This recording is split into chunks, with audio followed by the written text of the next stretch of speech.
Mayad nga agahon.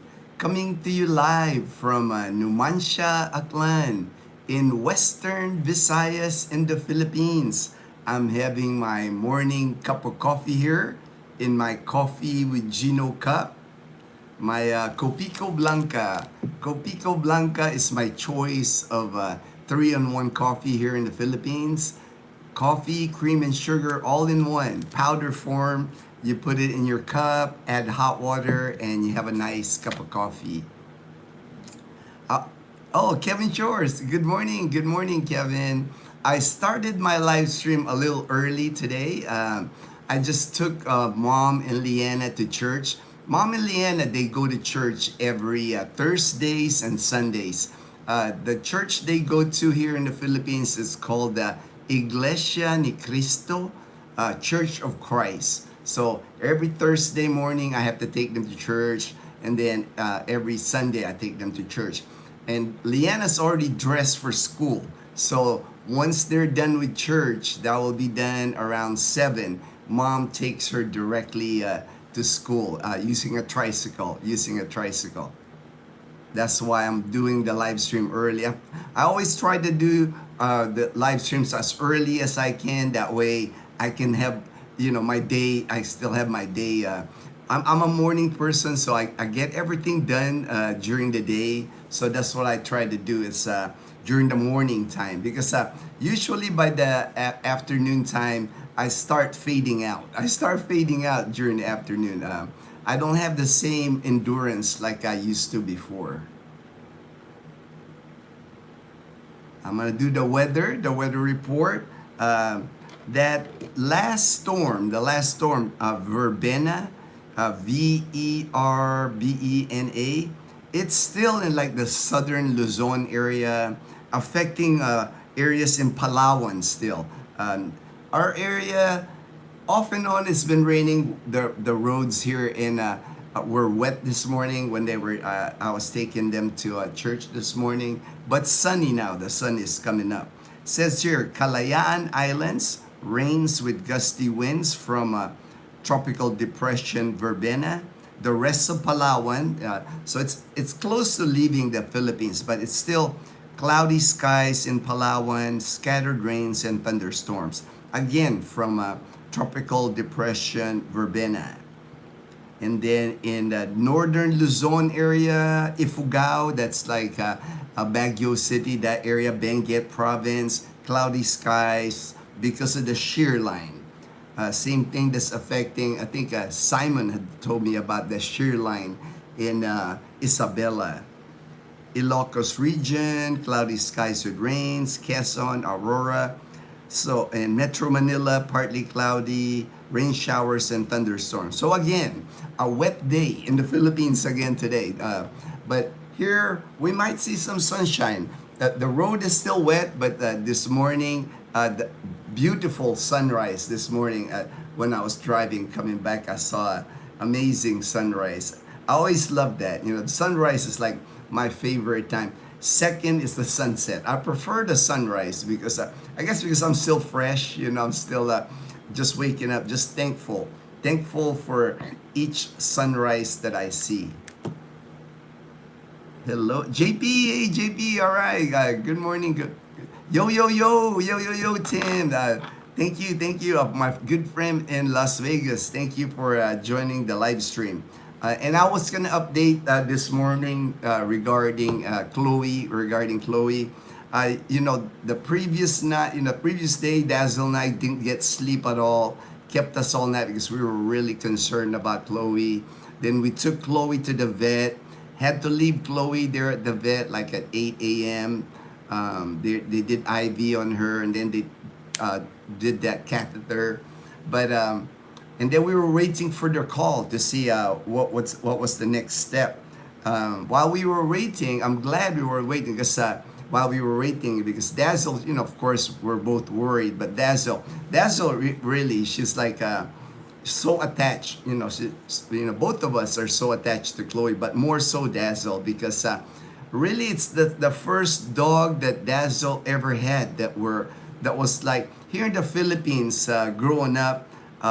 when you have a dog here, it's kind of like the family dog, but they don't really treat dogs like we do in America.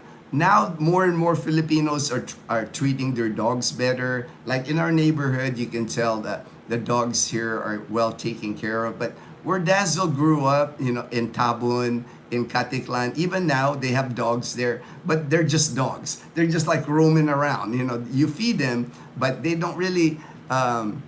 How can I explain? Like with like Chloe, she sleeps with us. Our dogs in the Philippines, most houses here, the dogs are just outside. So with Dazzle, Chloe, we've had Chloe now for 11 years. She sleeps in our bed. We carry her all the time. That's really Dazzle's baby. Because anywhere Dazzle goes, Chloe's always following Dazzle, even to the bathroom. Chloe, like, she'll just sit there and wait for her mama. So she really, that night before, we didn't both get any sleep. She was really worried. So it was kind of good because James and Karen and Colonel and the Dazzle and I, we went to the Rib Shack for lunch. James had messaged me, hey man, we're going to Calibo. Let's meet up. So we met up with them. Great lunch, had great food. Rib Shack, highly recommend the Rib Shack. Good food there. James, the Colonel, and Karen, they had like the back ribs, delicious. I've had that before. But now my favorite there is the Korean barbecue chicken. It's like a breast of chicken, barbecue sauce, and then kimchi on the side. And Dazzle, she always get the pompano fish, the grilled fish. So we had a great lunch. So kept our minds off Chloe, because especially for Dazzle, because she was chit-chatting with Karen. They were like, on their native Aklanon language, so they were having fun. Colonel, James and I were having great conversations. We were talking about hiking, Mount Majas, and just having a good time. So kept our minds off Chloe for a little bit. But as soon as we were done with lunch, I know James and Karen, they went to the grocery. We went to the grocery. I had to pick up a few items in the grocery. I get a text from the doctor, and the doctor was telling me they had to do emergency surgery. So I was like, oh man, I know that Dazzle's gonna take, I was sort, so I got the message here, and let me read the message right here. The message I got from the doctor, right there, it goes, we had her stabilize. It says here, we were able to aspirate 300 ml of bloody urine. So basically, Chloe was bleeding urine already. So that's not a good thing, right? Anytime you have blood in your urine. And then she goes, they had prep her for surgery. Let's hope she can make it and recover after surgery. So, and then she said, urine was collected through cystocentesis. I don't know what that is. I have to look it up. But I haven't had time to look it up. But of course, I had to break the news to Dazzle. She was waiting for me at the food court while I was picking up some groceries, and then I told her, hey babe, emergency surgery for Chloe. So we were gonna, right after we left Gran Gaisano, where we had lunch and the grocery, we headed straight to the vet, and that's where we were. We got there around one at the vet, and we were there till like almost 6. It's like the surgery was long. The surgery was long. Of course, the whole time, even in the car, Dazzle's already crying. It's like I was trying to like calm her down. Of course, it made me sad, but I had to be strong for both of us, because somebody had to talk to the doctor, talk to the surgeon before Chloe went into surgery. But she survived. She survived the surgery, but she's not out of the woods for how surgery is. They do their best. She lost a lot of blood with the surgery. And what happened was, because her bladder, because of the stones, she had stones on her bladder. They were able to surgically remove the stones, but the problem, because her bladder had ballooned, it expanded because it clogged up. She couldn't pee, and she was peeing with blood. When they removed the blood, there was blood in her urine. So now the doctor, the surgeon's concerned about it, expanded her bladder so much that the walls of her bladder are really thin, really thin. So she's not out of the woods, yet, 10 days, the doctor said, usually 10 days they'll know, but they're keeping Chloe for 10 days. We'll go see her today. They have visiting hours at the vet. It's like 11 a.m. to 3 p.m. So for sure we're gonna go over there. I know how important it is for Chloe because Chloe's really attached to Dazzle and I. When Dazzle and I even go outside like to do errands, when Mom and Leanna's here to watch Chloe, she gets sad. She's one of those dogs. She'll just sit in front of the door and wait for us. She'll wait for hours, and she doesn't have the same energy when we're not around. That's how much. I guess there's just dogs like that. They're really attached to their owner. So that's why I know we're gonna go there today and every day for the next 10 days for sure, because we want her to make sure that we're there. We want to make sure that she knows that she wasn't like abandoned or anything. And I know she's worried. When yesterday after the surgery, she was groggy, so she wouldn't know we were there. But today, the doctor said that usually the anesthesia wears off like 8 hours. So today, when we see her, hopefully she's feeling a little better today.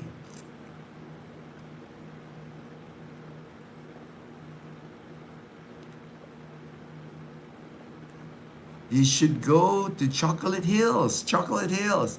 Yeah, with Kevin, we've been there. Dazzle and I, we have a whole playlist on our Bohol, our trip to Bohol. We did Chocolate Hills. We did Balikasag Island. We went island hopping. We did what else? The Tarshir, the river cruise. We spent a good 4 or 5 days in Bohol. So we enjoyed Bohol very much. Would love to go back there again someday for sure. Ted, hello Dazzle, greetings. San Diego, all right. Thank you. Greetings from, I know San Diego well. Made many trips. I was from Southern California. I went to high school in Long Beach. Made many trips to San Diego. Even crossed the border to Tijuana. Even crossed the border to Tijuana. That was the thing to do back in the day. Back in the 80s, it was like crossing the border to Tijuana. Colonel says hello. Hey, all right. Chatting on Messenger. All right. Yeah, I was chatting with the Colonel earlier. Updated Colonel. And you too, I have the JP regarding Chloe. My apologies, Ginno. I keep responding to your video. Oh, no worries. People do that. You're not the only one. You're not that. Man, that's the I'm least of my worries. You call me Dazzle Ginno. That doesn't matter. It's like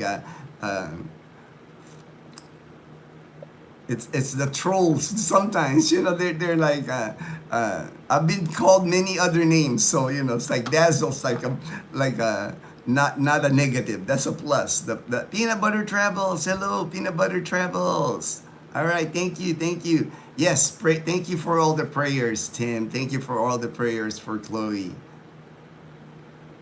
Tyler, I can't find on YouTube here. You can't find Santa Claus. 2 National Guard troops shot in D.C. Oh wow, I haven't seen the news at all. We've been so busy with Chloe. And then yesterday, by the time we got home, it was like 7 p.m. We were both beat because we didn't sleep the night before, and then all day worrying. And then by the time, man, I crashed. I didn't even I brushed my teeth. I didn't even eat, man. I just went straight to bed. I was so tired. Miguel, best wishes, get well. Yes, thank you, Miguel. Appreciate that. How old is Chloe? Chloe's 11 years old. 11. And that's why they really didn't want to do surgery. For 11-year-old dogs, older dogs, prognosis usually is not good with any type of surgery. As a matter of fact, she had an infection before, about a year ago, on her tooth. They didn't even want to pull her tooth, because it's if you have to anesthesia, older dogs don't do well. Younger dogs, no problem. They can handle surgery. But older dogs, they did all the blood work before the emergency surgery, and they can even tell her platelets were even down, you know, her CBC platelets. So they're just hoping that she survived the surgery. And she did, she survived the surgery. So that's the first step. You know, that's a real blessing that she made it through to the surgery. So now it's just recovery. Hopefully she recovers from the surgery. Prayers, thank you, Peanut Butter Travels, thank you. Like, Suni, thank you. That's all. Yes, thank you, Tim. Appreciate that, my brother. Ginno, LOL. I did the TJ trips to go clubbing back then. Fun times. Yeah, I did the TJ trips, but I was young. You know, I was a teenager back then, so it was just to shop. But I do know what they go there for in Tijuana. By the way, Ted, I found you a couple of years ago watching your video when you moved out of Iloilo. I listened to your story back then, and I'm sending good thoughts your way. Keep living your. I know. I saw. Ted, I appreciate the comment. I replied back to your comment. I really appreciate that. Maybe even look back, man. Maybe even look back. June 2023. That was my last cancer treatment. That was like my last radiation treatment and chemo treatment. So that's kind of like they consider it ringing the bell. So that's June, almost December. So about 2.5 years now, I've been cancer free. So like you said on your message, man, I'm just living my best life, man. You know, it's like I think when you face like a life and death situation, and by no means I'm over it. I'm still getting checked all the time, MRIs, lab work with cancer, because cancer can come back at any time. It kind of makes you appreciate everything even more. You know, just waking up, watching the sunrise, a healthy MRI check, you know, a healthy lab check every time. You know, you're just like grateful to be alive. And I think a lot of people, you know, we get busy sometimes with all kinds of things happening in life, and sometimes we take the simple things sometimes for granted. Howdy, happy Thanksgiving. Hey Daniel, my good friend in Jacksonville, Florida. To all the Panay posse. All right, brother. Today's Thanksgiving Day here, and we're having our Thanksgiving get together at the 8 Ball Tavern in Calibo today. They open at 3. I made reservations. There's 15 people. You know, that was the amount of people I think that's going to show up. James and Karen going to be there. Colonel's going to be there. My friend Gray. Edgar's going to be there. My friend Mel from Atlanta. So it should be a good group expats. So it should be fun. They don't serve Thanksgiving food. They don't have turkey or anything like that. There's no special. But we picked the 8 Ball. My friend Gray picked the 8 Ball because they have good American food.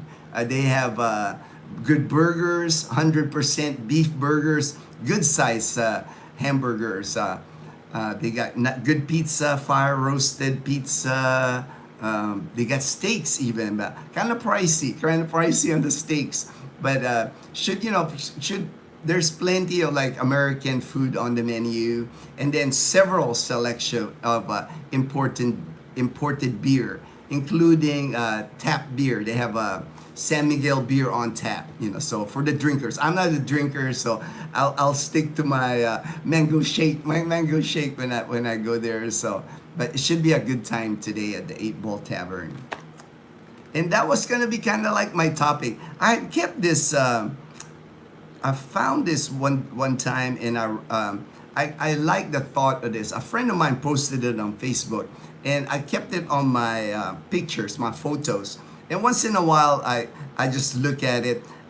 There's no person that wrote it. You know, usually when there's a quote, you know, there's a person, but there's no quote. So I don't know who wrote this, but I always like, look at it once in a while. Just a reminder. I'm gonna read it. It says here, we're all just one accident, one diagnosis, one unexpected phone call away from completely a different life. Stay humble. Don't take anything for granted. That hit me. It hit me just because I could really relate to the message. That's why I always stay humble. I'm never like I don't ever think I'm better than anyone. I don't know how people can think that anyway, but I always stay humble. I do my best to be kind to everyone. And not be offensive. People tell me, "Oh, you're too politically correct. You don't want to offend anybody," and I don't. I don't apologize for being politically correct on careful of my words because words can hurt a lot of people. Sometimes words hurt more than actions, right? Because words, the minute you release words, the minute you say something mean about a person, or you talk about a person and say something bad about a person, you can't take that back. There's people that would have heard what you said, or worse, if you posted something that's negative. You can't take that back. That's kind of like that's your legacy. That's your legacy. If you're a negative person, you post something online negative, or you don't act humble, you're like combative, you're not politically correct, you carry that with you. You can't take it back. The minute you say it, that's why I'm careful with my words. I do not apologize at all for being polite, for being humble, for being politically correct. No apologies for me, because that's how I was raised. That's how I went to an all boys Catholic school all my elementary years, from kindergarten to 6th grade, before I moved to the United States and went to high school in the United States. So I went to an all boys Catholic school. We had mass every day. I had a religion class every day. Not that I'm saying you should be religious, but that's just me. I carried that throughout my life. So it served me well in my life, kept me out of trouble, even in the military. When I first joined the military, guys were getting in trouble left and right, right? I have friends like live in the dorm, they would get in trouble. Their first shirt will be but me, I guess I've always been the good boy. I've always been the good boy that followed my mom, followed my family, followed the church. And I'm not gonna apologize for that. I'm not gonna apologize for being a nice guy, and I know I am, because I always make an effort, even when people are negative, even when I can sense that the guy is a little off with the person, or why are they attacking me? I don't hold any grudges. I just avoid the person. If I sense a negativity from a person headed towards my way, I just keep my distance. And I'm not the type of person that will talk about another person when the person's not there. To me, that's I've always been taught that. It's like, if I'm having a conversation with a friend, I'm not gonna talk about another person that's not there. That's just me. That's just me.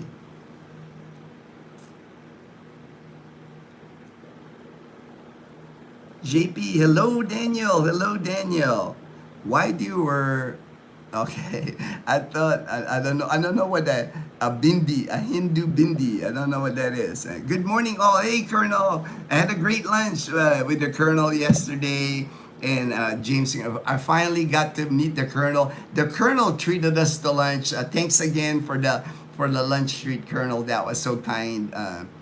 I know I know I'm friends with the Colonel forever. I know, it's like there's just certain people that you meet that you're gonna be friends for them for a long time, because you have things in common. And the one thing I noticed with the Colonel, a very respectful person, very kind, very kind. That's my people. That's my people, man. That's the people that I like to hang out with.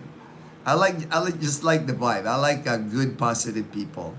Happy Thanksgiving. Hey, happy Thanksgiving. We're going to have a fun. I know we're going to have fun. I know. At our Thanksgiving dinner tonight. JP says, long time no see to the Colonel. They were just chatting with each other. Daniel, hello, JP and the Colonel. Ted, I hear you, Ginno. I went back to the Philippines in February 2025. Oh, not recently, this year, recently, all right. First time in 54 years. I understand that, man. I understand because Ruben, my friend Ruben, he was born in the Philippines, right? He left when he was like 5 years old. It took him 60 years to go back to the Philippines. But now he lives here in Calibo. I've helped Ruben get adjusted to life here in Calibo. Now he's been here 11 months now, loving his life here in Calibo. I'm so happy that he found a good life here in Calibo. I was a kid at Subic Bay. All right, all right. Early 70s. All right, we're about the same age then. Yeah, I was born in 1966, and the 70s was my time in Manila, going to the all boys Letron College is my school in Manila. It was awesome to see all the changes up in Luzon.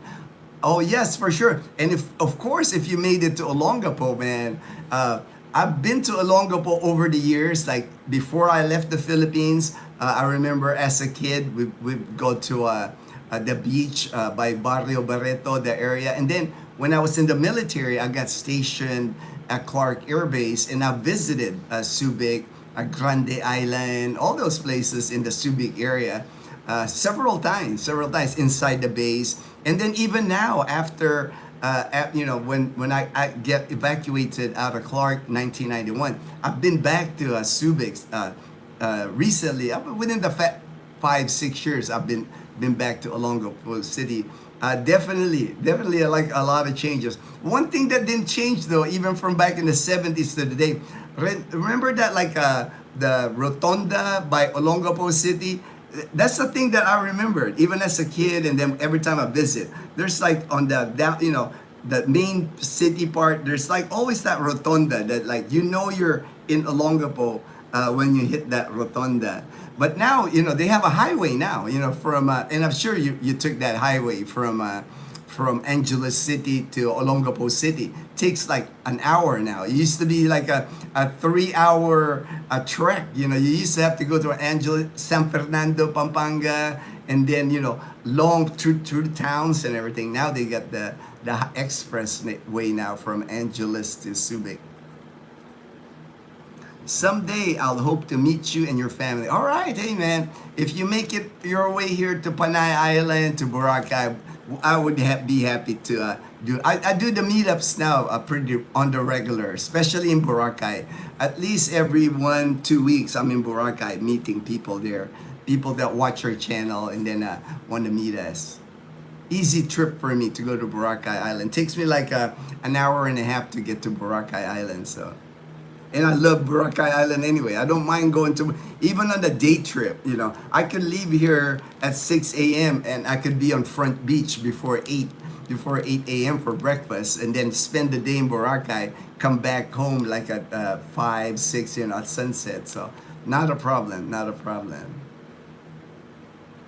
Lots of vloggers on my bucket list. Yeah, I mean that's what Ruben did. That's what Ruben did. He did that. He did that when Ruben was thinking of moving to the Philippines. He's from San Diego too. Actually, Ruben's gonna be back in San Diego in December. He's gonna spend Christmas and New Year's in San Diego with his family in San Diego. But he'll be back here again end of January. But that's what Ruben did, and I thought it's a brilliant idea because before Ruben decided to go to the Philippines, he contacted a vlogger in Davao, Dumaguete, Angeles City, places that he planned on visiting, and that's how he found me through our channel.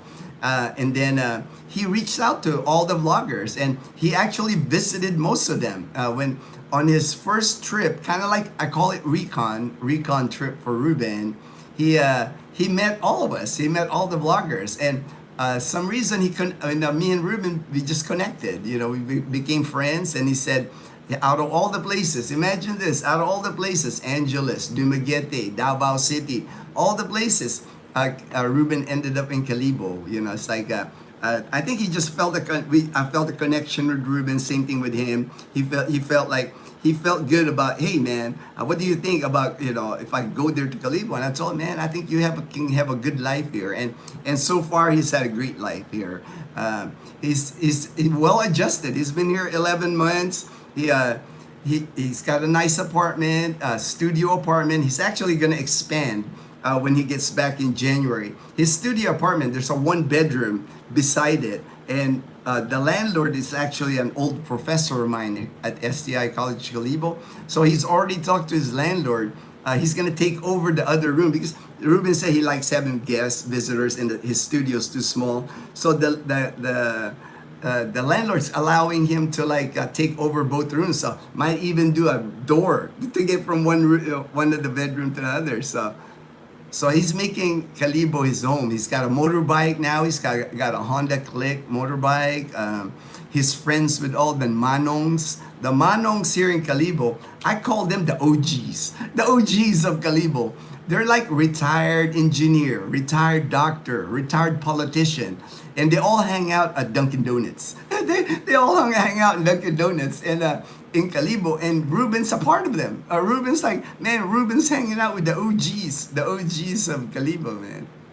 I'm so happy for him because he found a good life here. You see Ruben, he loves shooting pool, like billiards.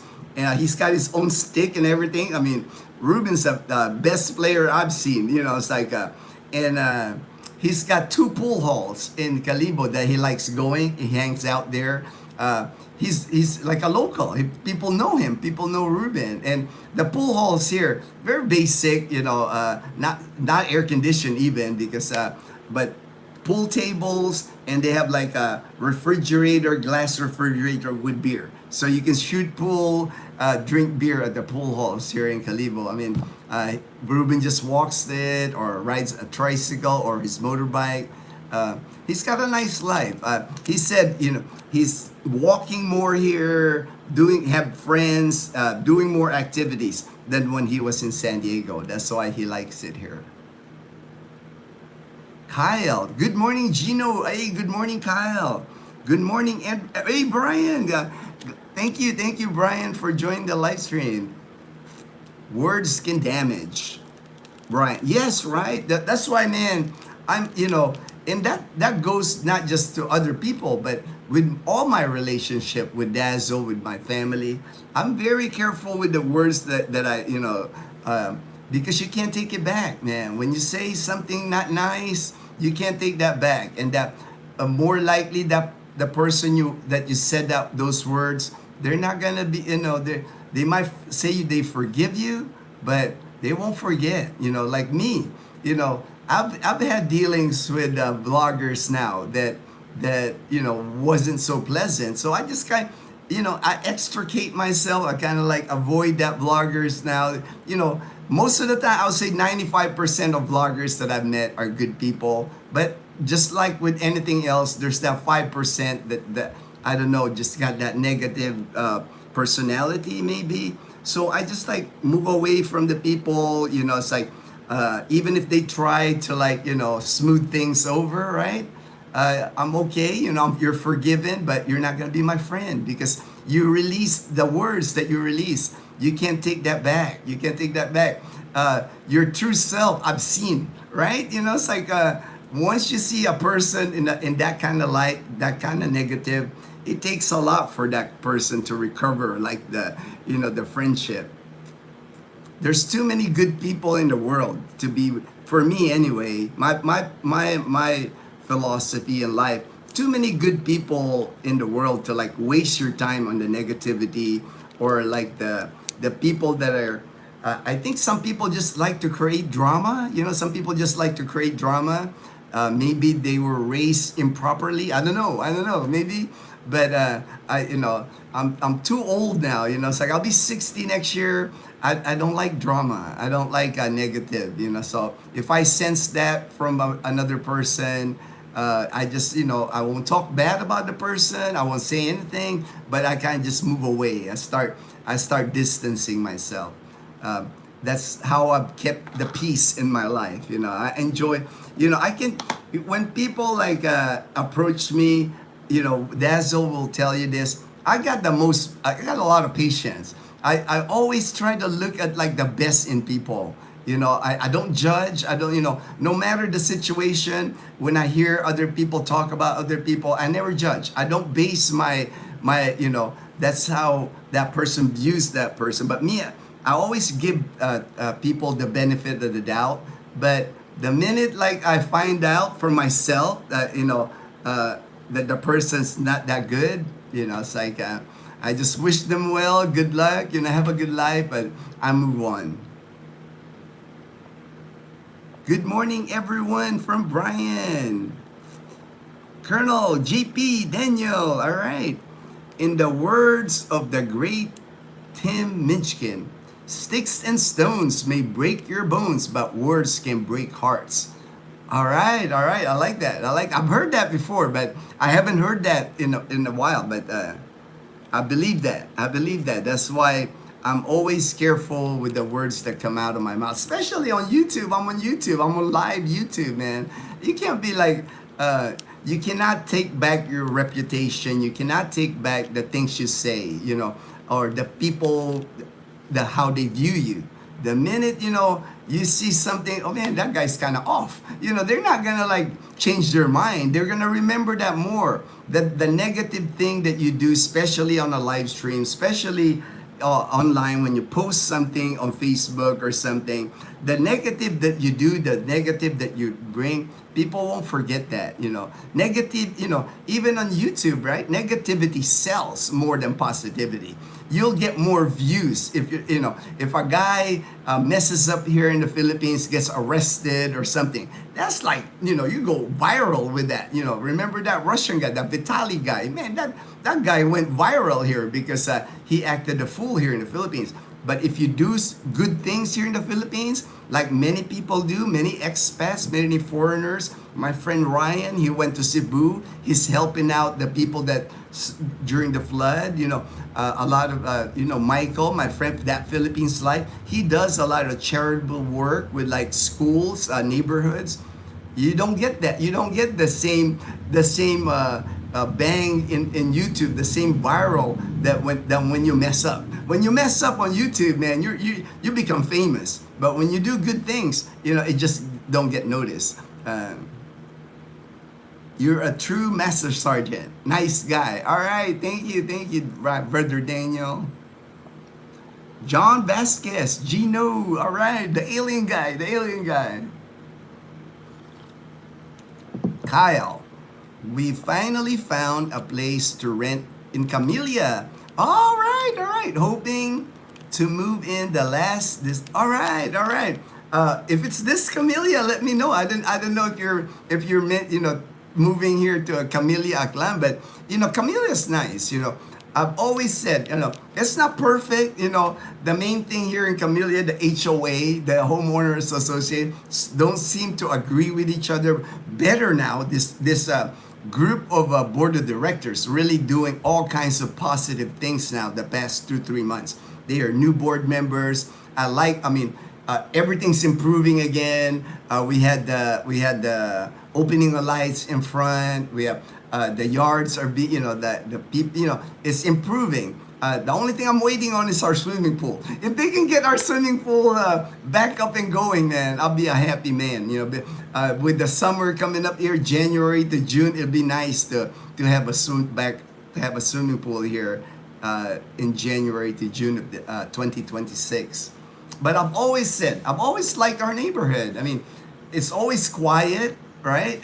There's no roosters, the sun's up, so let me show you the sun out here real quick. That way you guys can see. It's always quiet in our neighborhood, and that sun is bright. It was an amazing sunrise this morning, but now it's like, look at that sun, man. It's like bright sunshine this morning. See, look at that. Our neighborhood is always like this, always quiet. I do not hear roosters. We do not have stray dogs. My neighbor, hello. My neighbors are always like sweeping, cleaning up the front of their house. Everybody, I like it because everybody's disciplined here. You don't see anybody burning trash. That is common here in the Philippines if you live in the province. Pickup of garbage in the Philippines, that's always an issue. Anywhere you live in the Philippines. And here in our community, No burning of trash is allowed. You'll never see burning of trash. We segregate our garbage, so I like that. Plastic, paper, cans. They really do a good job with their at least with the garbage, with the trash, and it never floods. All the developer, that's one thing they built is a good drainage system. I just like it. I have no regrets at all moving here to Camellia Atlan. We got in at a good price too, because we were house number 6, the 6th house built in this community. Now there's over 300 homes built here. I paid 1.5 million, about $25,000 in 2015. On a 15-year loan. I only have like 4.5. That's only got 4.5 left on our mortgage is like $200 a month. 4.5. It'll be all paid off. It'll be our house. And like I said, I paid like for our house. The lot is a house and lot. We have our own area. We paid 1.5 million, about $25,000. The same house on the next street, same exact house, same exact size of our house. They're listing it for 3 million, so double the price I paid. So he probably won't get 3 million, but at least I know that the value had gone up the 10 years that we've been living here. Colonel, very kind words, Ginno. It was my privilege. I know, man. Yeah, Colonel, I know we're gonna be good friends. You're a great guy, man. Just like I appreciate the friendship. Derek, aloha from Hawaii. All right, my Hawaiian brother, man. I love Hawaii, man. The few times I've been in Hawaii, it's like awesome. I can't afford it. I can't afford to live there on my military pension, man. I would have to work if I live in Hawaii. My friend, my best friend lives in Mililani, and he's a retired colonel in the United States Air Force. He's got disability. He worked for the Department of Health. He did quit that job. He was on that federal job reduction. But I told him, man, just retire for good. Just enjoy your life. So I think he's listening to my advice. But he still teaches online, keeps him busy teaching online. But he says Hawaii is expensive. It's not for the low income. It's hard. He said it's hard to live in Hawaii. Derek, good morning there. All right. Ted, oh yes, Ginno. I actually went back to my old base neighborhood and old school. All right. I know the base housing well at the Subic Naval Base. I know Kalayaan area. I've been there. They've made it into private homes. A lot of Koreans actually took over some of the housing area there. I remember that Rotonda. Yeah, the Rotonda. I always remember. That was the first thing I remember when I went back to Olongapo City. Going to that Rotonda. Oh yeah, I remember that as a kid. Going out there to take the Victory Liner. Yeah, the Victory Liner. I've ridden Victory Liner in the past. I've even ridden the Philippine Rabbit. I don't know if Philippine Rabbit still exists, but I've ridden Philippine Rabbit to Baguio. Victory Liner, I've ridden that before. It's been a while since I've ridden a bus. I think the last time Dazzle and I went to, it was I think 2016, so about 9 years ago. We took a bus from Angeles City to Baguio City. I can't remember what type though. It's the newer bus. It wasn't Victory or it wasn't Philippine Rabbit. I don't think Philippine Rabbit even exists now. Philippine Rabbit used to be a very popular bus in Luzon. 6+ hour bus rides. I know. When the last time I took that bus with Dazzle, when we went to Baguio City, I remember it took us many hours because they didn't take the North Luzon Expressway. Now it's a short trip. I drove it actually in 2022. I drove our tiny car to Luzon, and I drove the South Express and the North Luzon Expressway all the way to Baguio to Marcos Highway. I drove that. It didn't take that long. But I remember the bus ride going through It went from Angeles to Tarlac to Pangasinan to La Union. Man, it took forever. It took forever on that bus. Ted, well, oh, thank you, Ted, for joining the membership. I appreciate it, my friend. Thank you so much. Thank you so much. Oh, very nice for Ruben. Yes, I mean, Ruben's like, he's having fun. That's all I can say. Sometimes maybe too much fun. It's like, I gotta like, hey, Ruben, because Ruben likes, he likes going to Angeles City. He's there now. He's like in Angeles City now. He said, Angeles City is kind of like his fun, fun in the Philippines, but he would never live there because he wouldn't survive it. He wouldn't survive it. He has too much fun when he goes to Angeles City. So he lives here in Calibo because it's a calm, slow pace. There's no bars or clubs or anything like that here in Calibo. So he makes trips to Angeles and enjoys that kind of environment. But he said I wouldn't survive living in Angeles City. That's why he prefers living here. And he's a brother now at this point. He's one of my brothers here. I'll watch out for Ruben here. Anything he needs, I'm like that with the people I help that move here because I feel like I have a responsibility to watch out for them, right? I got them here. A lot of the guys that choose Calibo, that choose Aklan Province, they're here because of me. So I have a sense of responsibility. It's like anything they need. The biggest thing. We're all getting older. It's like I've mentioned it before in the live stream. I've made a video of it before.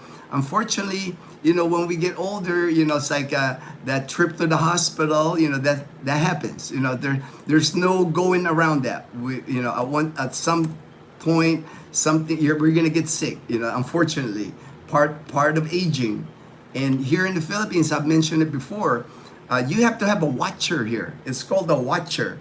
A watcher here, if you get admitted to the hospital, you can't just go by yourself. You can't, it's like, if you're a foreigner, you have to have a watcher. And the reason you have to have a watcher is to get your money, to pay for your medical service, anything you need to get your medicine. I know that's not a dynamic that you have to worry about when you're in the United States. If you get admitted to a hospital in the United States, you can be by yourself and they'll treat you, they'll take care of you.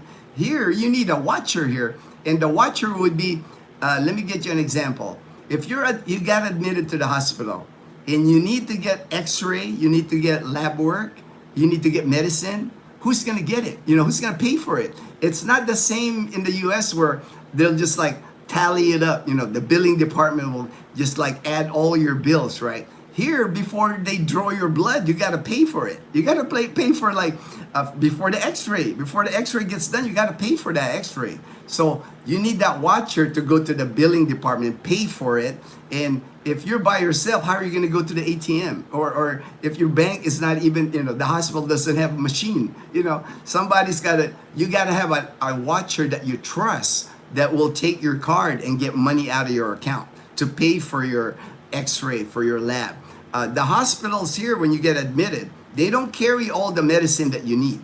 They don't have that requirement, I guess. I work in hospitals in the United States. 27 years, I was in medical administration. There's no way a hospital can, if a patient needs some type of medication, IV bag, anything, the hospital will have it or will get it for the patient. Here, if the hospital doesn't have your medication, that your doctor prescribes your medicine, you have to get it at Mercury Drug. Somebody's got to make a run to Mercury Drug and stand in line and get the medicine for you. What if you got an IV on you? You can't just leave the hospital. That's why something to think about. Something to think about when you're picking a place here in the Philippines. You gotta have a watcher.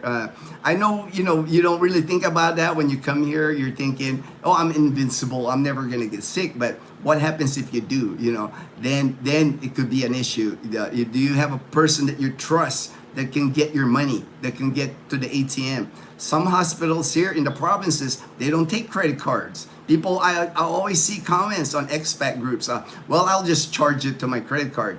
Not all hospitals here in the province take credit cards, so cash is still king here. So make sure when you land here, make sure you at least have an idea who can be your watcher. And for the people that's come here, I don't mind being their watcher. My family don't want my, because like I said, I have a sense of responsibility for them here. I'm gonna take care of them. You know, JP when he comes here, Daniel, Edgar, any of them when they're here, Stevie. If something happens with them, I'm there in the hospital with them. You know, I'm not gonna just like abandon them. These are my guys. You know, these are my brothers, man.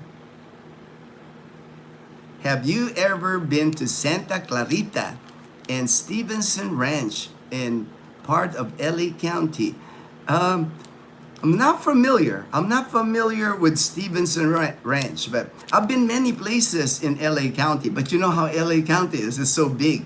And I was young back then, you know, it's like growing up in Long Beach. I didn't even have a car till I was 16. And even when I had my car, I would just travel in Long Beach, along the coast, along nearby, go to Seal Beach, go to Huntington. I didn't like really venture around Los Angeles County. I had relatives that live in Tarzana. I had relatives that live in the St. Gabriel Valley that we would visit, but I never drove, you know. I was always just a passenger, you know, because I was young back then. I joined the military from Long Beach. When I joined the military in 1984, I was 17. I was 17 years old. So I only had my driver's license for like a year, less than a year even. So I didn't get to drive around a lot in Los Angeles County.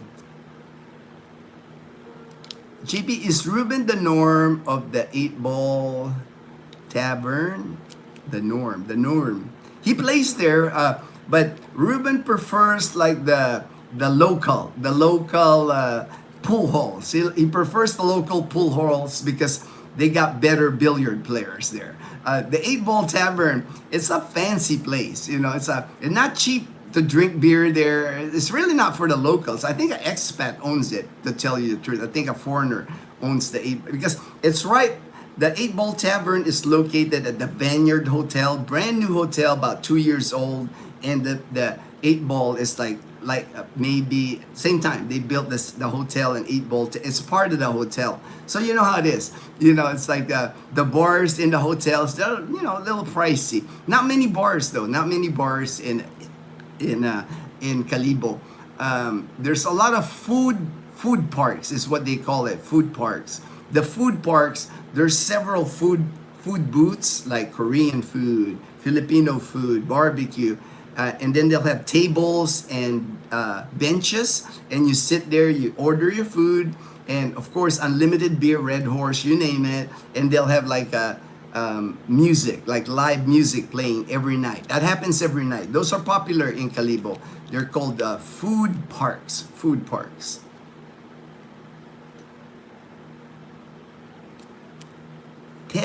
Kevin Shores, I have nice area. Oh yeah, I'll have to look it up. Now. Let me see. Stevenson Ranch. I gotta look that up now. Sometimes when I watch shows, I remember watching a show, Gordon Ramsay show, Hell's Kitchen, and they were in LA. You know, they were in LA, and they were showing. You know, when they won an award, they were like make trips to LA, and sometimes I know. Oh, I remember that place, but there's some places that they would go I've never seen. You know, and LA County is so big. LA. Ginno, for many of us, you are like the founding father. I don't know about founding father, man.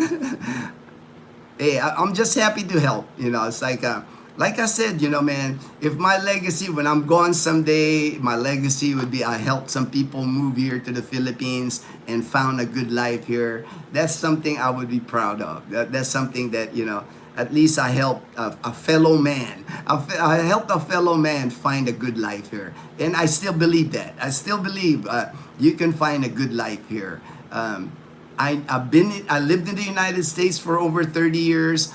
Close to 30 years here in the Philippines. I know both cultures. I understand the American culture. I understand the Filipino culture.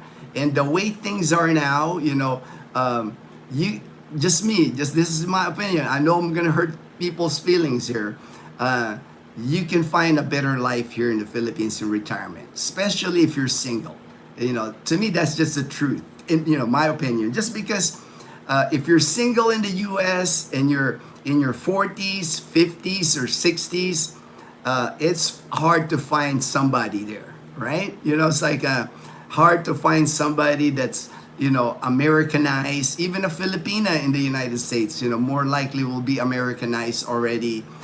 Here in the Philippines, you have a great chance of meeting a Filipina, traditional Filipina that respects their man, understands the dynamic between husband and wife, the traditional way. And I think you see that in our lives. I think you see that in my life, with James and Karen's life. You see it, right? The other vloggers that you watch here in the Philippines that's married to a Filipina, it works. And the thing, it's, the age gap, it doesn't matter here in the Philippines. I think that's just that's a Western thing where Westerners, Americans, they make such a big deal about like age gap. If you're married to somebody 20 years, 30 years younger than you, it's such a big deal in the US. Here in the Philippines, it's not a big deal. Here, the main thing is, do you love each other? Are you both single? Are you both having fun together? Nobody's gonna say something to you here. It's so common now. People here, it's like, when you're considered a fam, right? You've heard that term before, a fam, AFAM. Basically, you're a foreigner. You're an afam here. That is spoken with respect now. Sometimes it's spoken with fun, like, ooh, afam, it's like, but it's somebody that the Filipinas here, they want to meet an afam. Because they know if they meet an afam, it will improve the Filipinas' life, it will improve the Filipinas' family's life. And what is wrong with that? Right? People say, well, she's just out for your money. But if you date anybody in the U.S., I don't think you're gonna date anybody in the U.S. that's not looking at how much money you make. That's the first thing they check in the U.S., right? Like, what kind of car does this guy drive? What kind of job does he got? Does he got money? It's like, so to me, it's just a better opportunity here for a better life. Good morning, Ginno and all, LV. All right. Journeys from Bohol. Sometimes with all the handles, Ted, Journey from Bohol. Lowell, kamusta, Oregon? How's Chloe? Lowell, Chloe survived the surgery, but she's gonna be there for at least 10 days. The surgeon's worried about, because her bladder expanded so much from the stones. They were able to remove the stones, and Chloe's 11 years old. Dogs that are older, 11 years old, surgery's rough on them. So we're praying, of course, that she gets better. We'll be there. We'll go there at 11. They got 11 to 3 is their visiting hours at the vet. So we'll keep visiting her every day. She's really like attached to Dazzle and I. She gets sad when we're not around. So we want to make sure that we're there. Yesterday after the surgery, she was out. She was out. So to this morning, I'm sure she's waking up this morning, wondering what happened. So we want to be there at 11.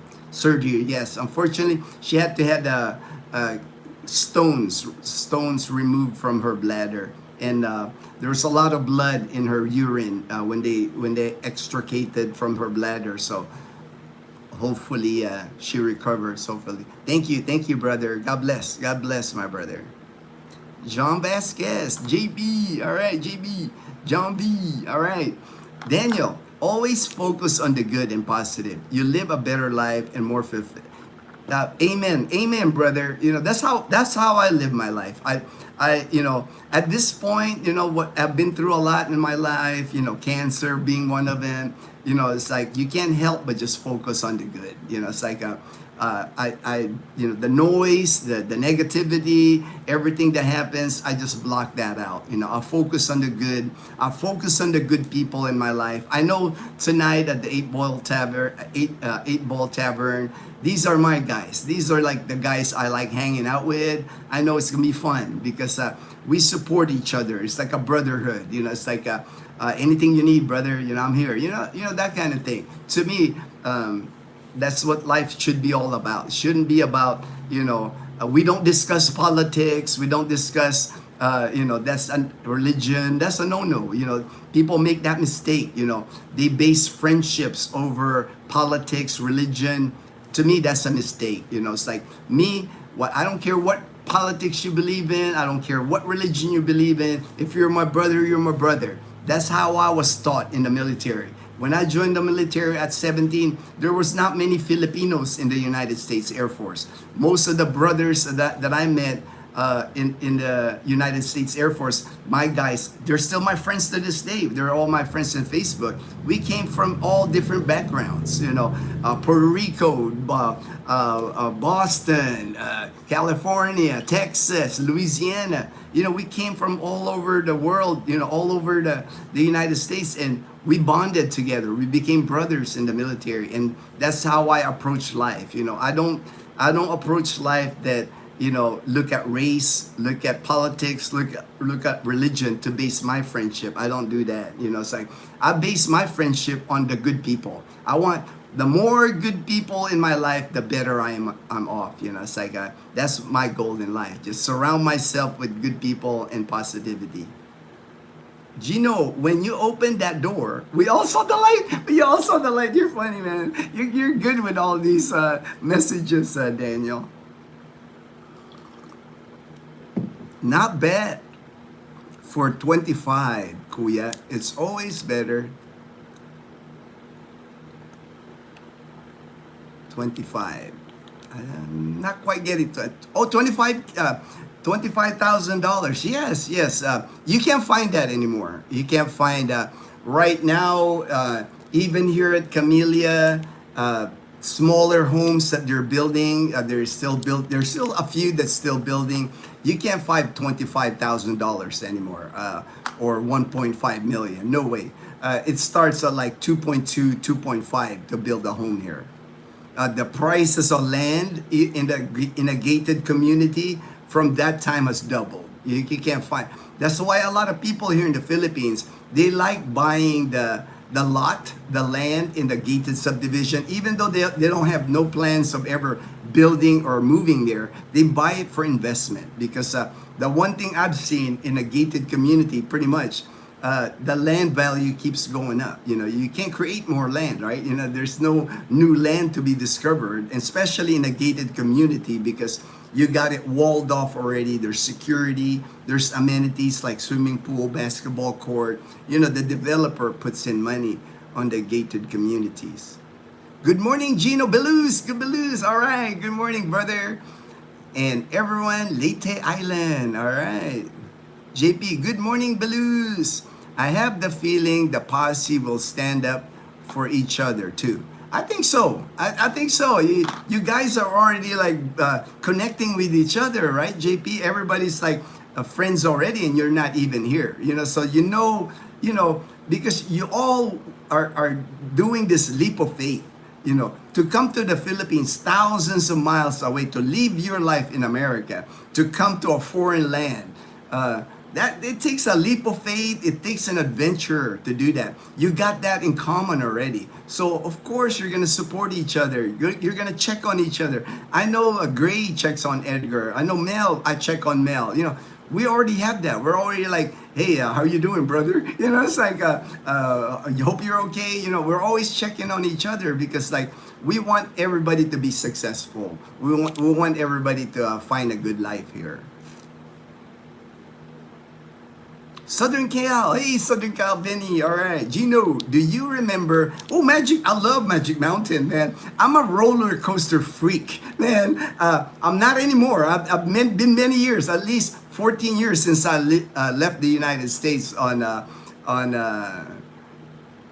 a roller coaster. But man, I love roller coasters. And in high school, Magic Mountain. What was that? It's a wooden roller coaster, and I've ridden that Colossus. The Colossus.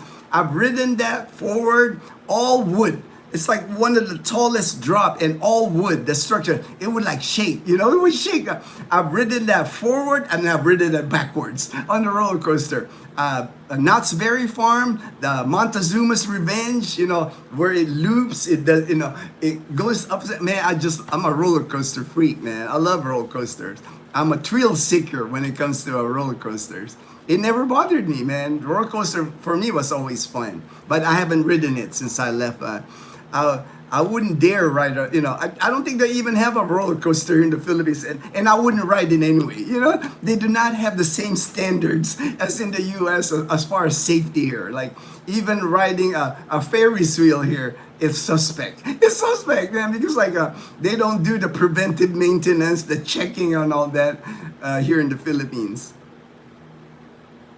Okay, Santa Clarita. Okay, so I've been there. If Magic Mountain is in Santa Clarita, is in Magic Mountain. I've been there many times. I love Magic Mountain, and the Colossus. I'll never forget the Colossus. I think that was one of the very first roller coasters that I rode, and I fell in love. They even had one time they had where the roller coaster, you're not in a bucket, your legs are dangling, you know, you're like you're sitting down, they like strap you, but you're like there's no floor, you're like you know, you have to like you gotta have shoes, because if you got flip-flops you lose your flip-flops. But I forgot the name. It was like the ninja or something cool name. But I rode all the roller coasters that I could in California during that time. Norm was a reference to the cheer. Oh, okay, Norm. Okay, I was trying to figure Norm. Not at the 8 Ball. I mean, we don't go often enough. It's not kind of like a regular where, you know, you have a seat like Norm did, right? The corner of the bar. He sits there with the because like I said, the 8 Ball is not cheap. Their beer and their food there, it's higher class. Air conditioned. It's fancy looking. You know, even their menu. I'm sure they got a chef, because the way they create their food, you know, you can tell they have to have a chef that works there. Like I said, it's owned probably by a foreigner, more likely. That's why it caters more to like expats. That's why we selected the 8 Ball. Yeah, I know Norm. I used to watch Cheers, you know, when he was Norm, you know, everybody says Norm. Daniel, the posse forever. We should have, exactly, you know, exactly. We should, right? You guys should have, you know, we have everybody's back for sure. Belize, have a big stash, so play as well for emergencies. I've been in the hospital 3 times. And only 56. Never. Set up everything so when you're gone, everything. Yes, of course. Oh, there's mom. There's mom. Leanna's in school already. Mom dropped out. Good morning. There's mom. She just got back. They got done for church, and then mom dropped Leanna at school. They'll be at the 8 Ball Tavern too, even Leanna. Because here in the Philippines, it's okay to bring a kid. You know, Leanna's 12 in a bar. It's not like because it's still a family event, and it's allowed. It's like, you know, there's no like age, or, you know, people might freak out in the U.S. if you go to a bar and there's like kids there. Here, that's normal. The place, you know, you can serve beer, you can shoot pool, but the kids can play. They can have crayons. They can actually play pool. Leanna's played pool at the 8 Ball Tavern. So that's the thing here. It's not, you know, it's accepted. It's not like, ooh, you brought a kid to a bar. You know, it's like, it's not like that here in the Philippines. Do you wear 100% cotton zip hoodies with a hood? I only have one, and it was my nephew from the States. He lives in Houston. He's got a black hoodie that he sent me. So that's why, and now it's kind of tight on me because my nephew's smaller than me. It was a hand-me-down, but I keep it. I keep it. It came in a balikbayan box that my sister sent to us. Belus, JP, all right. LV, I used to go to Magic Mountain when it first opened. The Revolution was one of the first roller coaster with a loop. All right, I've written that too. I've written the Revolution now that you mentioned it. Now that I remember, because the Colossus, the Revolution, you know, where it made that, it's a big loop. And then the one at Knott's Berry Farm, the Montezuma's Revenge, it's a loop, but it goes backwards too. It like loops you, you know, you go on the roller coaster, it does a loop, and then goes up, and it goes loop again backwards. That's the difference between the Revolution and the Montezuma's Revenge. Like I said, you guys can tell, I get hyped up. I get hyped up on roller coasters, and I love them. But I probably can't ride them now, you know. It's like I would have to go somewhere anyway where, you know, I don't really think they have a roller coaster in the Philippines. I know they have like Sky Ranch in Tagaytay, but I don't think they really have roller coasters. I've never heard of a roller coaster here. And it would be sketchy anyway in the Philippines to ride a roller coaster. Because again, the safety features, the maintenance of it, that could be an issue here in the Philippines. LV, Kevin, there was the William S. Hart Ranch too. That was a popular place too. I'll have to look that up too. Man. I'm learning all these places from you guys, man. Belize, if conservative, Christian, this is really high value place and affordable on a budget. Yes, you know, that was one of the things I mentioned before, Belize, right? If you move to the Philippines, you know, this country is like heavy into Catholicism. 80% of Filipinos are Catholics. The rest are Christians, believe in God. So if you're like one of those atheists, if you're an atheist coming here, you might struggle here. You might struggle meeting a Filipina if you're an atheist, you know. Not that you have to join the Filipinas religion, but you know, to me, that's important too, right? You know, if you're finding a partner or a future wife or a mate for life, you have to at least have, you know, the same ideals, right? When it comes to religion, I would think that would be important. I mean, if you're like an atheist, don't believe in religion, and you meet a Filipina, chances are your Filipina is going to be religious. So chances are she goes to church and her family goes to church. And if you're you know, at least believe, if you don't believe in God, you know, that could be an issue. I would think, right? Southern Cal, Benny.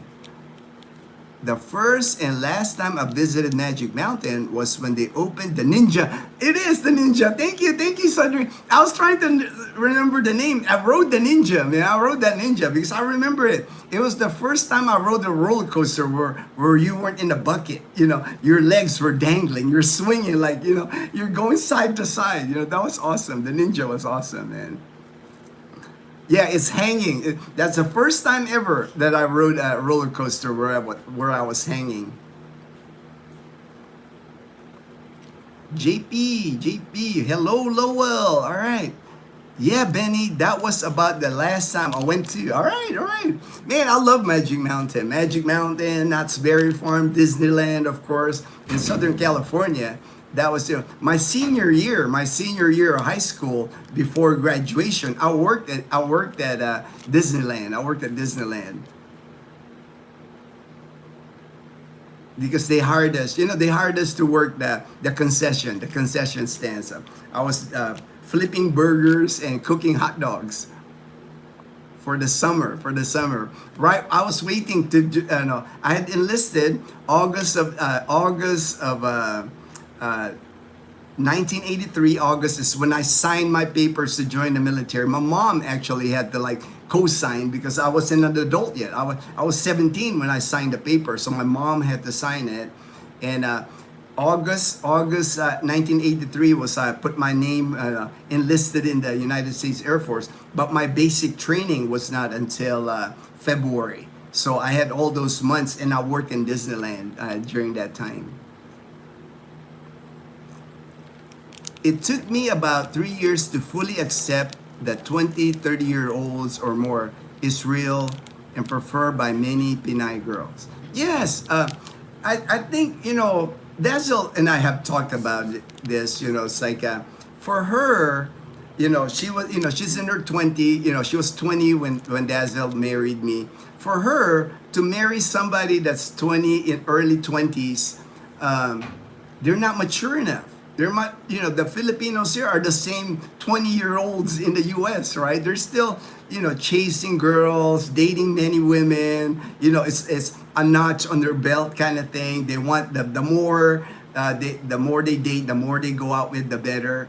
But so the Filipinas in that 20 to 30 range, that age, it's not really a good spot for them to date like a local, because a lot of the locals, they're not serious enough. I think that's why you see a lot of single moms here, because the guys just trick them, trick them to think that they're in love and all that. But the minute they get pregnant, the guy bails on them, right? That's a normal dynamic here. There's so many single women here in their early 20s up to like from 21 to like 29. A lot of, it's so common for the single moms. The minute they get pregnant, the guys take off on them. Whereas if you meet on a farm, if you meet a foreigner that age, 20 to 30, if you meet on a farm in their 40s or 50s, these, when I married Dazzle, I was 49 already. So when I married Dazzle, I'm not out gallivanting, chasing women anymore. I want a partner. I want somebody, and Dazzle felt the same way, she felt that with me, that I was serious, that I was going to treat her well. So, that's why it's not a big deal here. And even for the parents of their kids, when they meet on a farm, like their daughter, of course, they're, mom is younger than me. I'm older than mom, but I call her mom out of respect, right? But when I met them, when I told my intentions to Dazzle, they were happy that Dazzle met me, because they know that I'm securing Dazzle's future, that I'm serious, that I'm not just gonna leave her when the things get tough, when the things get tough.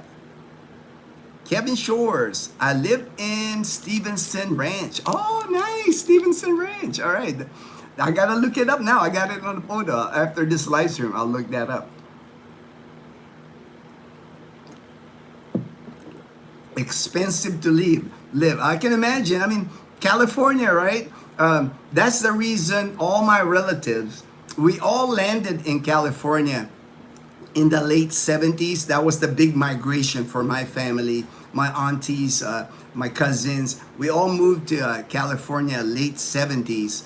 And around, I would say, early 90s, they migrated. Most all my relatives in California migrated to Texas. They moved to Houston, Texas, because Texas doesn't have the state tax. And they found out that when they sold their homes in California, cheaper to live. The housing at the time anyway, in the early 90s, the housing in Texas was cheaper. Probably still is. California is one of the high price areas in the United States.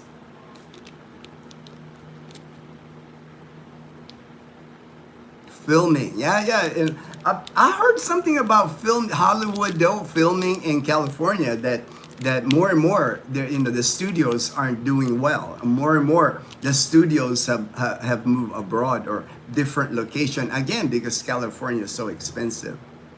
We used to go to Vasquez Rocks. A lot of westerns filmed there. All right, cool.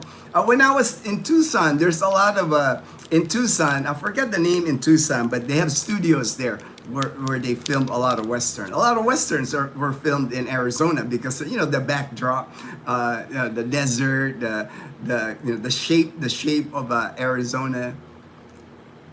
A lot of cowboy movies were filmed in Arizona. LV, me and my siblings got in free because 7-Up summer promo. Oh, cool, 7-Up. Yeah. We had that. I remember in Disneyland, when I worked for Disneyland, they had like a big graduation party, and I was able to join, and was like free admission if you were graduating that year.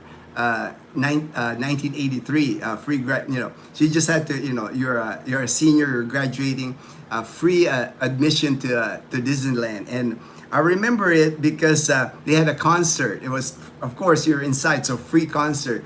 And it was Cool in the Gang. You know, Cool in the Gang played. This was like a, you know, that celebration. It's time to celebrate and have a good time. You know, that was the music, man.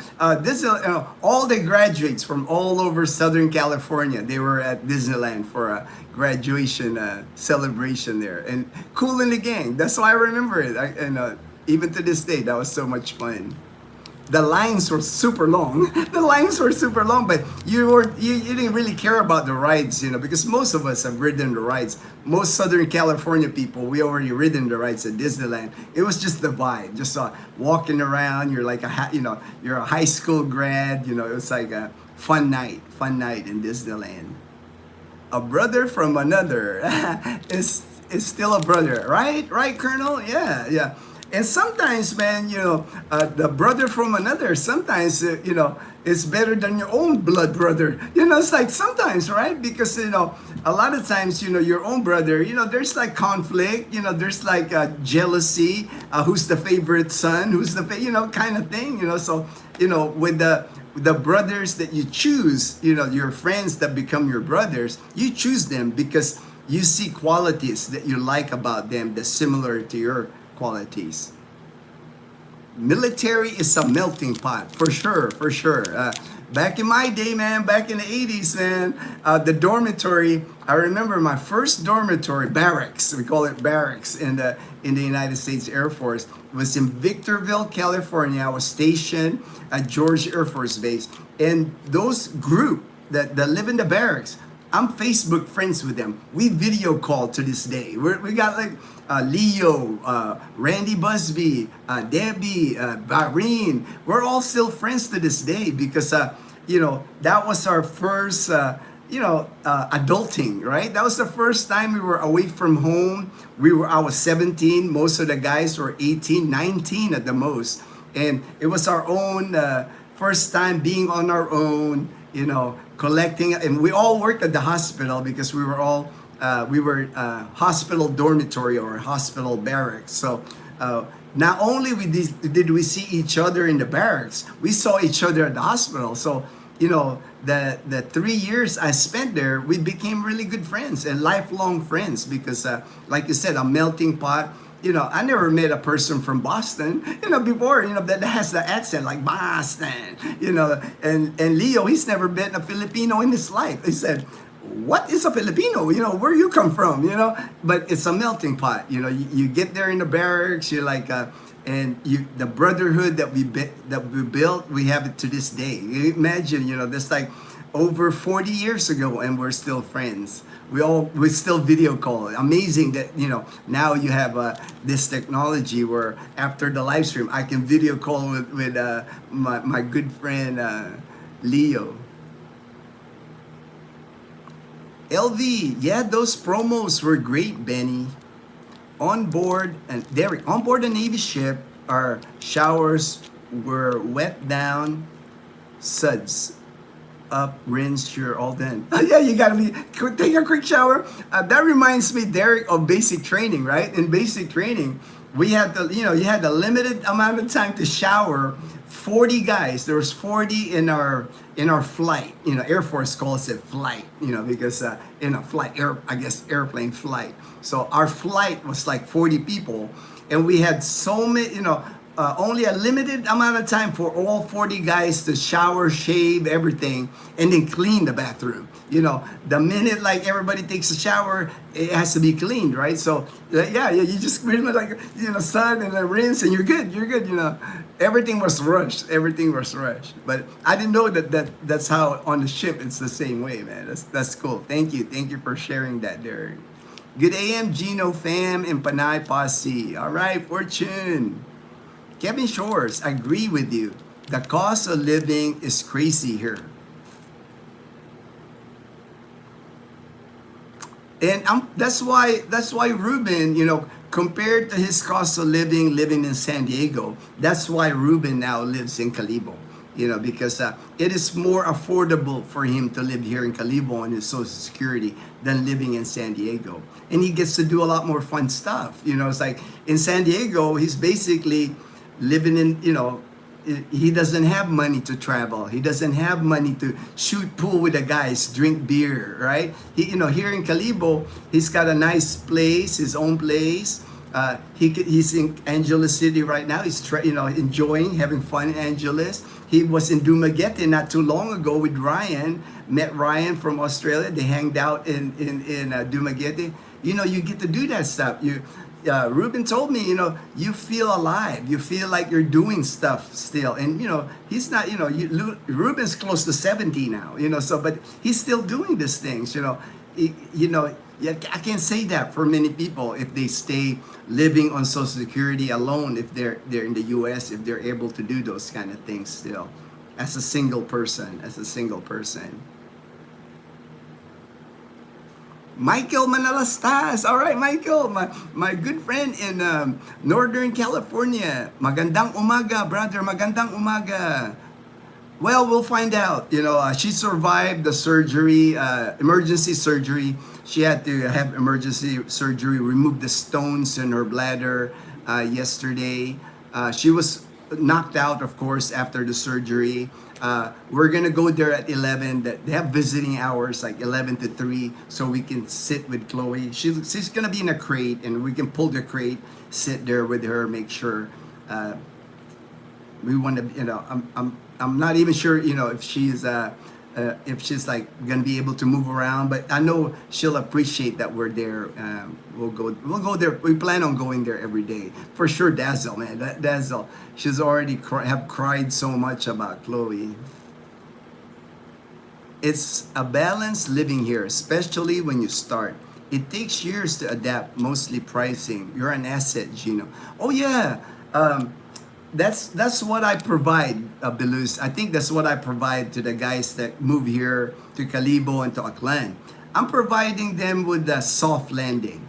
Because, to me, I've mentioned this before, Belus. If you come here to the Philippines, like blind, when I say blind, I'm sure people research, people go online, watch videos, they find out about ticket pricing, they find out about visa, all that. You can do that online. I mean, most of the guys coming here can find that out.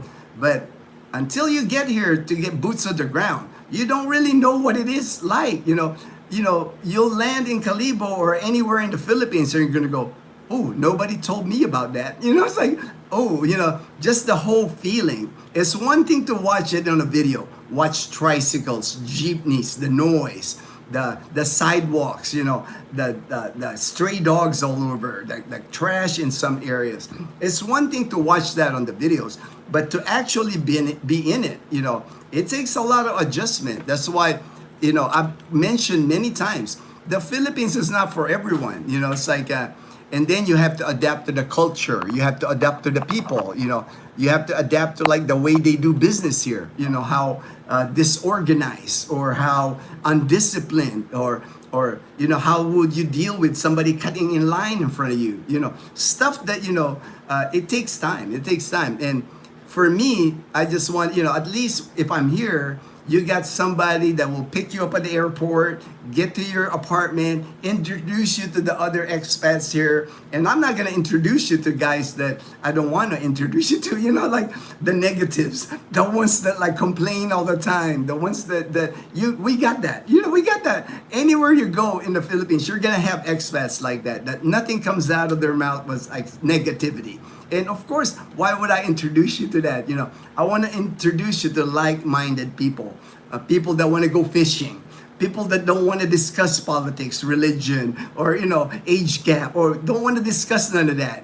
They just want a peaceful life. They just want to go fishing. They might want to drink a beer. They might want to drink beer or coffee, but they're tired of all the craziness in the world. They're just trying to find a peaceful life here, and I think. You can find that here. You can find that here in Aklan. Aklan is so spread out. There's so many beaches here, so many areas that, where nature takes over the land. Where when you go, like James and Karen from James and Karen's Adventure, if you're following their channel, please do, because it's a blessing that he's showing Aklan province and all the beauty, Libacao, Malina, all these areas in Aklan. James is sharing to you guys, and if you can see, it's just wide open spaces, nature. James is talking about hunting. He's talking about climbing Mount Majas. Like amazing things here that takes you away from all the noise. When you're moto vlogging, when you're on the road, when you're around carabao, goats, baboy, the wild boar. When you're around that kind of area, it takes you away from all the negative news or negative things that's happening in the world. You're in another world here. You get to experience like things that are peaceful, that will make your life peaceful. Fortune, good AM, GP, PBT, Daniel, Colonel. See it? Look at that, man. Fortune's like so many people that were like all connected here.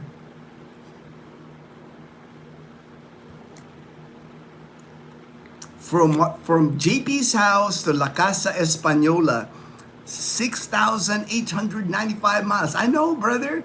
I know, man. It's like, man, that's a giant, man. That's a giant leap of faith. Okay, I got a message from Chloe's doctor here.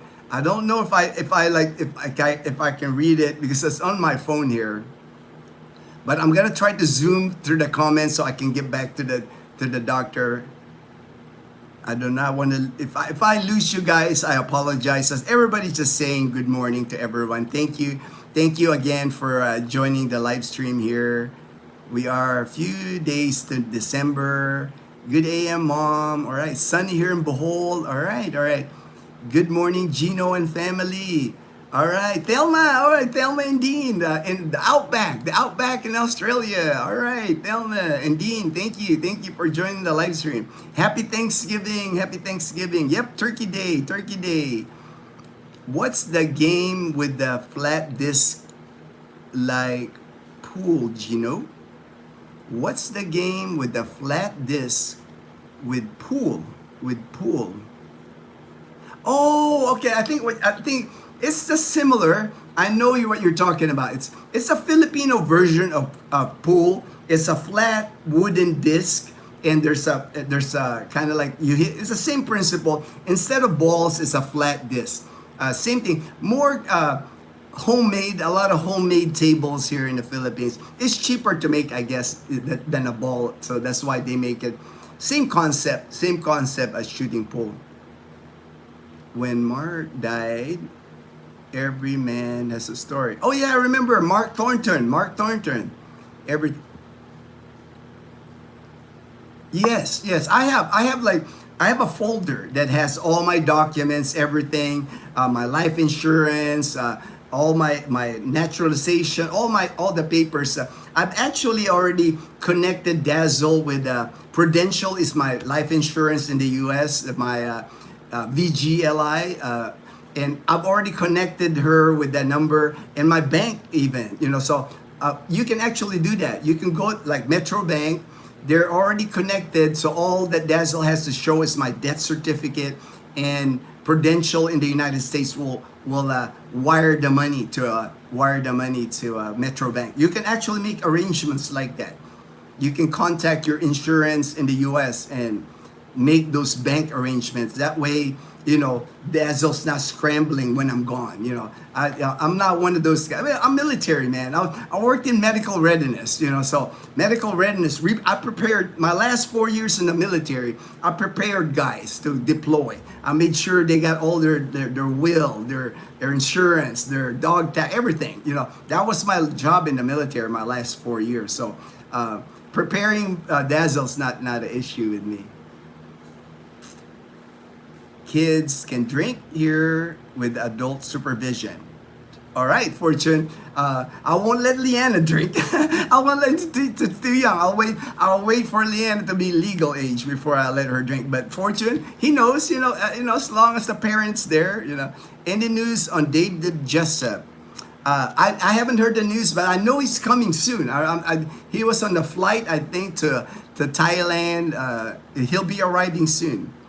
As a white boy, I do not do well with cotton or synthetic shirts. In fact, I only own like 2 cotton shirts here.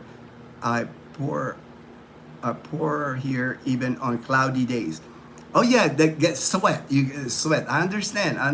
Believe. Even I sweat here. I've been here 14 years. I'm Filipino. I still sweat here.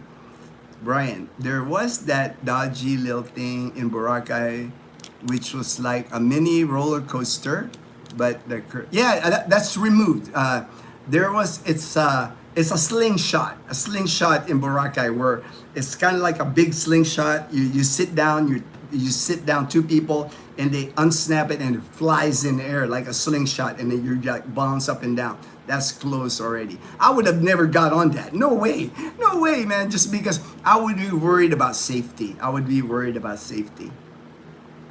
Brian, is atheist has been married to Filipina for 22 years and doesn't struggle at all in the Philippines. Everyone I know here knows me. Hey, that's all right. That's all right, Brian. At least that's what I'm saying. It might be difficult, but it could be done. Nothing wrong with that. Belus, just about 99.9% of life here is sketchy. It's sketchy. The flip-flops. All right. Good morning. All right. Michael S. Good morning. I'm glad I got to your comment. I'm glad I got to your comment. Texas has 6 flags. I know there. I'm trying to get through the comments here. I'm gonna flip it. If I lose you guys, I apologize because I'm trying to I'm gonna try to see you guys. Yeah, I can't flip. I don't know how to flip my phone to get the message from the doc. So I'm just gonna try to go through the comments and finish this live stream so I can read the message from Chloe's doctor. 80% Catholic, not sure about that. I know there are quite a few Muslims too. I was surprised last time Manila, how many Muslims?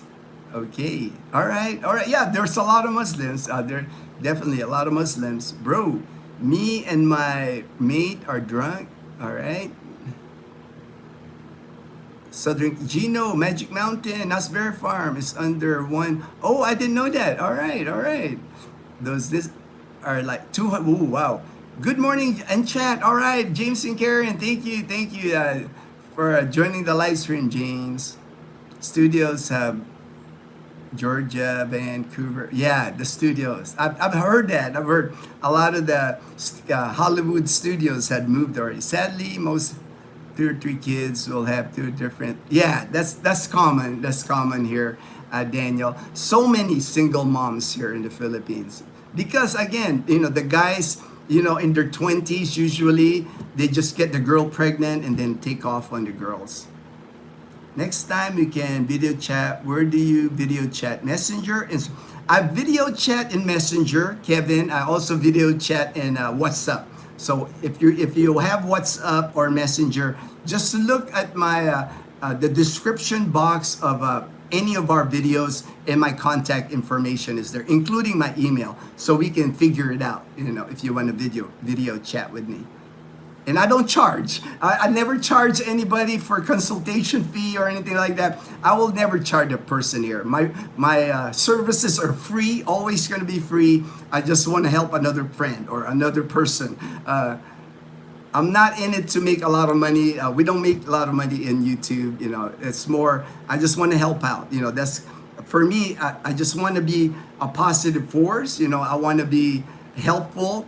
I'm Filipino. I'm proud to be a Filipino. I'm also American. But I want Americans or foreigners, I want them to feel that the Filipino hospitality is not dead.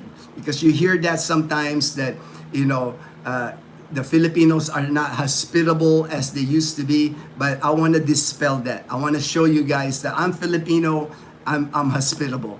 I'm your friend when you come here to the Philippines. They said heavy rain Leyte. Sky is blue. The sky is blue. All right. Hey, I won't be bothered, right? Believe if the sky is blue. Morning, J&K salute. How much that costs? Okay, I'm not quite sure how much that costs. what you're asking there. All right. Someone criticizes Egypt, just say mega.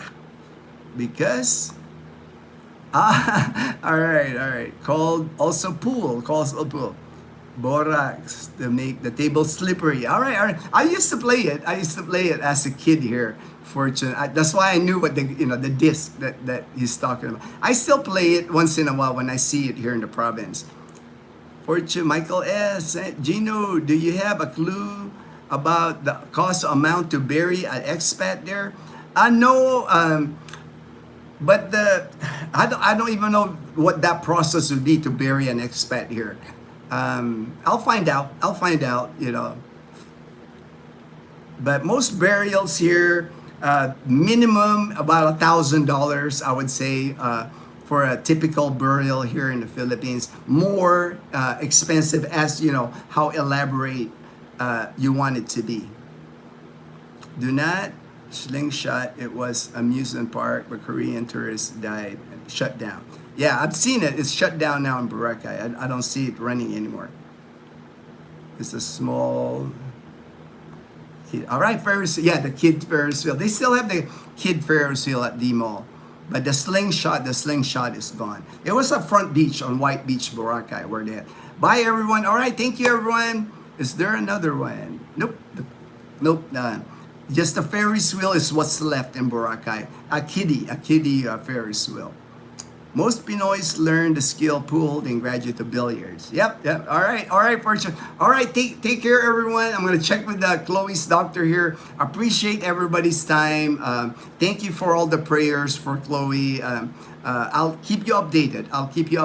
On the progress of Chloe after the surgery. Thank you, everyone. Efren. All right, Brian. Efren. Oh, Efren Reyes. He's the master, the magician, Efren Reyes. All right, take care, everyone. Everyone stay blessed.